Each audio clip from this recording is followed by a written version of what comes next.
Do you love your wife? Yes. Prove it. Like, what's the metric? Give me the number that helps me know, right? Because when you met her, you didn't love her. Now you love her, right? Tell me the day the love happened. It's an impossible question. But it's not that it doesn't exist, it's that it's much easier to prove over time, right? Leadership is the same thing. It's about transition. So if you were to go to the gym, it's like exercise, right? If you go to the gym and you work out and you come back and you look in the mirror, you will see nothing. And if you go to the gym the next day and you come back and you look in the mirror, you will see nothing, right? So clearly there's no results, can't be measured, it must not be effective. So we quit, right? Or if you fundamentally believe that this is the right course of action and you stick with it, like in a relationship, I bought her flowers and I wished her happy birthday, and she doesn't love me. Clearly I'll give up. That's not what happens. If you believe there's something there, you commit yourself to an act of service. You commit yourself to the regime, the exercise. You can screw it up. You can eat chocolate cake one day. You can skip a day or two. You know, it allows for that. But if you stick with it consistently, I'm not exactly sure what day, but I know you'll start getting into shape. I know it. And the same with the relationship. It's not about the events. It's not about intensity. It's about consistency, right? You go to the dentist twice a year, your teeth will fall out. You have to brush your teeth every day for 2 minutes. What does brushing your teeth twice a day for 2 minutes do? Nothing. Unless you do it every day, twice a day for 2 minutes, right? It's the consistency. Going to the gym for 9 hours does not get you into shape. Working out every day for 20 minutes gets you into shape. So the problem is we treat leadership with intensity. We have a 2-day offsite, we invite a bunch of speakers, we give everybody a certificate, you're a leader, right? Those things are like going to the dentist. They're very important, they're good for reminding us or getting us back on track, learning new lessons, but it's the daily practice of all the monotonous, little, boring things like brushing your teeth that matter the most. She didn't fall in love with you because you remembered her birthday and bought her flowers on Valentine's Day. She fell in love with you because when you woke up in the morning, you said good morning to her before you checked your phone. She fell in love with you because when you went to the fridge to get yourself a drink, you got her one without even asking. She fell in love with you because when you had an amazing day at work and she came home and she had a terrible day at work, you didn't say, yeah, but let me tell you about my day. You sat and listened to her awful day and you didn't say a thing about your amazing day. This is why she fell in love with you. I can't tell you exactly what day, and it was no particular thing you did.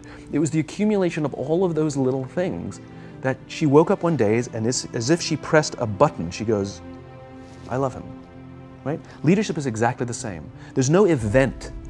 There's no thing I can tell you you have to do that your people will trust you. It just doesn't work that way. It's an accumulation of lots and lots of little things that anyone by themselves is innocuous and useless. Literally, pointless by themselves. People will look at little things that are good leadership practices and say, that won't work, and you're absolutely right.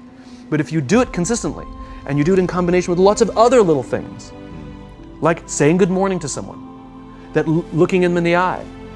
My friend George, who's a 3-star general in the Marine Corps, he says his test for leadership, and I love this, he goes, his test for a good leader is if you ask somebody how their day is going, you actually care about the answer.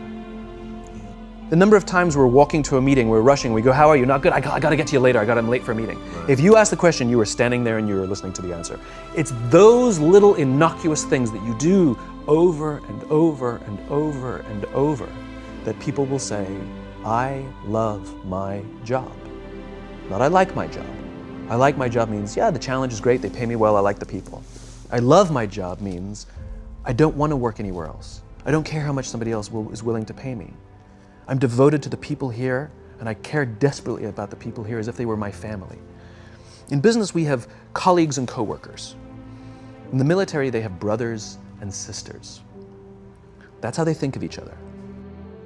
If you really have a strong corporate culture, the people will think of each other like brothers and sisters. It's like a family, right? No, brothers and sisters.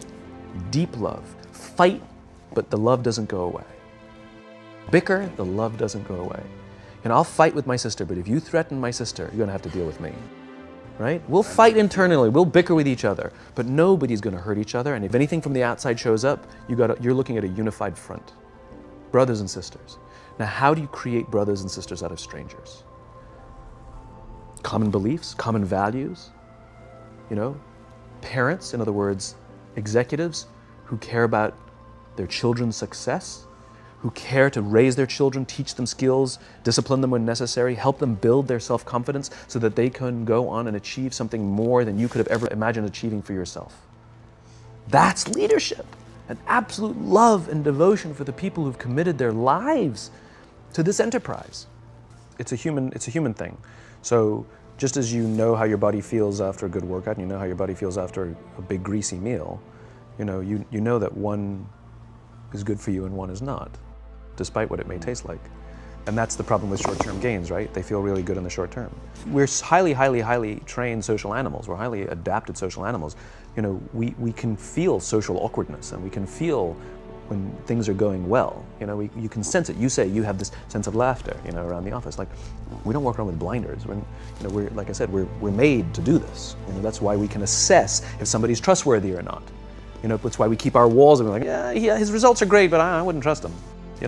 As opposed to letting down your, like, I trust her for anything. I trust her with my kids, my money, anything.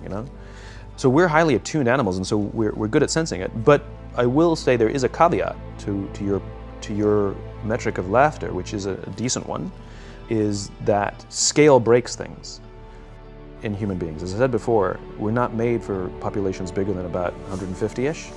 It's called Dunbar's number. Robin Dunbar, a professor from Cambridge University, theorized that we cannot maintain more than about 150 close relationships. And the way he defined a close relationship is, if you're at a bar with a bunch of friends and somebody comes in, would you ask that person to join you or not? And it's about 150 that we would ask them to come join us. And if you think about the reason, that actually makes perfect sense, which is there's two limiting factors. One is time. If you only gave 2 minutes to every person you know, you'd make no close friends. And the other one is memory. You just can't remember everybody. And so this is where leadership becomes very, very interesting, because if you have a company that has a lot of people, 5, 6, 7, 800 people, 1,000, 2,000, 5,000 people, clearly you can't know everyone. And clearly as a CEO, like, I care about every single one of my people. You don't even know. Some of the people you work for who work for you are bastards. You don't care about them, right? So it's a nonsense statement. But what you can say is, I desperately care about the people whose names I know and whose faces I recognize. And I care desperately about my leadership, and I instill in them every day that I will give them the tools, and I will take care of them with one purpose and one purpose only, that they will take care of the people in their charge. And I want those people to take care of the people and instill in them that they take care of the people in their charge. And then by the time you get down to the masses, where the actual 1,000 exist, because of the seniors it's like 20, where the real 1,000 exist, they feel about 150 of them can look to one of their direct leaders, to one of their direct managers, and say, that person cares about me. That's our boss, that's my leader. Not the leader, it's the CEO. That's my manager, my boss, my leader. The one thing I am comfortable saying that all effective leaders must have is courage. Because it is hard. It is hard to stand up against outside pressure. It is hard to stand up to an external constituency who's pushing you to do something for their short-term gain, to do the right thing for your people. It is hard. It is thankless. It is lonely. Sometimes you get fired. Sometimes you get in trouble. Sometimes you'll lose your job and the next guy will get all the credit. It's all true. And the courage to do the right thing in the face of overwhelming pressure, only the best leaders have that courage. Only the best leaders. And here's the folly. Courage is not some deep internal fortitude. You don't dig down deep and find the courage, right? It just doesn't exist. Courage is external. Our courage comes from the support we feel from others.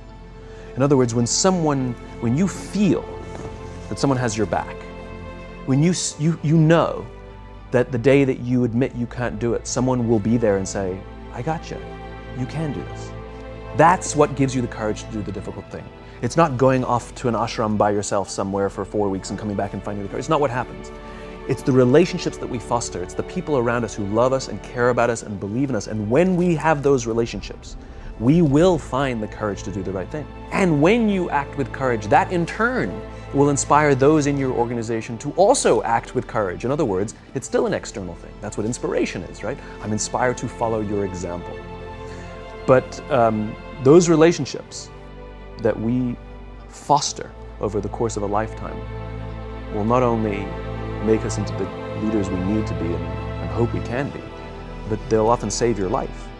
They'll save you from depression, they'll save you from giving up, they'll save you from any matter of negative feelings about your own capabilities, your own future.